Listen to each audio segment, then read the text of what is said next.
আল্লাহ তাআলা এই দ্বীনের তাওহীদকে চতুর্দিকে ছড়িয়ে দেওয়ার জন্য আপনার একটু অবদান থাকবে।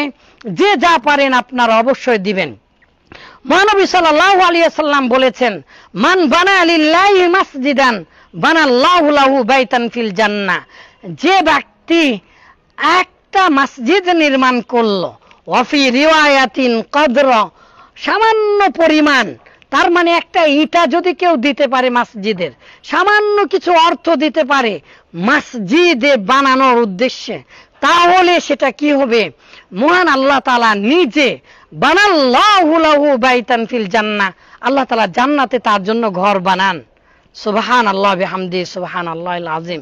সম্মানিত দিনী ভাই, তাই আর কথা না বাড়িয়ে চলে আসুন, যে যা পারেন দেন। এটা শুধু মসজিদও নয়, এখানে পাঠাগার, এখান থেকে ছড়িয়ে পড়েছে জ্ঞান, আলহামদুলিল্লাহ।